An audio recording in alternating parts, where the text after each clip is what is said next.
எனக்கு அம்பேத்கர் ஒரு 7-8 வயசுலேருந்து தெரியும். 7-8 வயசில் இருந்தேன்னா அம்பேத்கரோட உருவம் தெரியும். ஆள் பளபளன்னு இருப்பாப்புல, கோட்டு போட்டிருப்பாப்புல, டை கட்டியிருப்பாப்புல. இந்த உருவம் எப்படி எனக்கு தெரியும் அப்படின்னா, எங்கள் ஊரில் ஒரு திருவுருவ படம், அம்பேத்கரோட ஒரு படம் வந்து வரைஞ்சி வச்சுருந்தாங்க. அதில் இந்த கோழி குண்டுலாம் வச்சு ரொம்ப அழகாக இருக்குது. நைட்டில் ரோட்டு பக்கத்தில் இருந்துச்சு, லைட் அடித்தாவே அப்படியே மின்னும். அதை ஒரு நாள் இரவு வந்து அம்பேத்கர் முகத்தில் உளியை வச்சு அடித்து அவரை வந்து அவமரியாதை செஞ்சுட்டாங்க. சிரிக்கிறதுக்கு சொல்ல சிரிக்கிறீங்க. அம்பேத்கரோட முகத்தில் உளியை வச்சு முகத்துலலாம் ரொம்ப சேதாரப்படுத்திட்டாங்க. அதுக்கப்புறம் அதே மாதிரி வந்து பார்த்தீங்கன்னா, இன்னொரு தடவை கபடி, எங்கள் ஊரில் கபடிக்காக போய் போஸ்டர் ஒட்டும்போது அந்த அம்பேத்கர் இருந்ததை வந்து கிழிச்சு, அந்த போஸ்டர் வந்து கிழிச்சதை நேரடியாக கண்கூட பார்த்துட்டான். அப்புறம் கல்யாணத்துக்கு ஃப்ளெக்ஸ் பேனரில் வந்து பார்த்தீங்கன்னா அம்பேத்கர் இருந்தார். அம்பேத்கர் அப்படியே பிளேடு போட்ட கதைகள்லாம் இருக்குது, அம்பேத்கருக்கு நேரம் மட்டும்.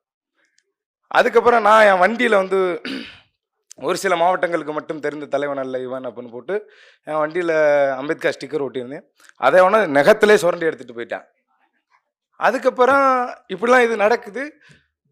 இப்போ சமீபத்தில் ஒரு நாள் கபடி போட்டிக்கு போகும்போது அம்பேத்கர் டிஷர்ட் போட்டு தான் ஆடுவாங்க. டிஷர்ட்டை தலைகளை திருப்பி போட்டு ஆட சொல்லி ஒரு பிரச்சனை ஒன்று வந்துச்சு.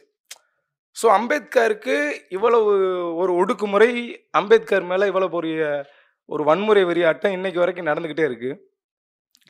அப்போ தலைவன் மால்கம் எக்ஸ் கிட்ட கூட ஒரு வெள்ளை பத்திரிகையாளர் வந்து கேட்பாப்புல, நிற வேற்றுமைக்கு எதிராக வெள்ளையர்கள் தானே போராடுறாங்க, ஏன் அவங்களை நீங்கள் ஏற்றுக்கிற மாட்டீங்களான்னு கேட்கும்போது அவர் ஒன்று சொல்லுவாப்புல.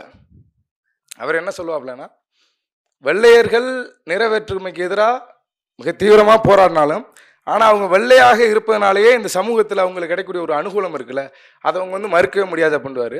அதே மாதிரி தான் இங்கேயும் வந்து பார்த்தீங்கன்னா, அம்பேத்கரை போல் சாதி ஒழிப்பு பேசினாலும், அம்பேத்கரை போல் இந்து மத எதிர்ப்பை பேசினாலும், ஆனால் அவங்களுக்கெல்லாம் இல்லாத ஒரு சிக்கல் வந்து அம்பேத்கருக்கு இருக்குது. ஸோ அம்பேத்கர் மேலே ஒரு பெரிய ஒரு அச்சம் வந்து இந்த பொது சமூகத்துக்கு இருக்குது. ஏன்னா தலித்துகள் அறிவுஜீவிகளாக இருக்கல, அவங்களால ஏற்றுக்கவே முடியாது. அந்த மாதிரி ஒரு சமூகத்தில் இருந்த ஒரு பெண்ணு என்னை காதலிச்சா, நான் அவளை காதலிச்சேன். அதுதான் இந்த கவிதை அலாதி பிரியம்.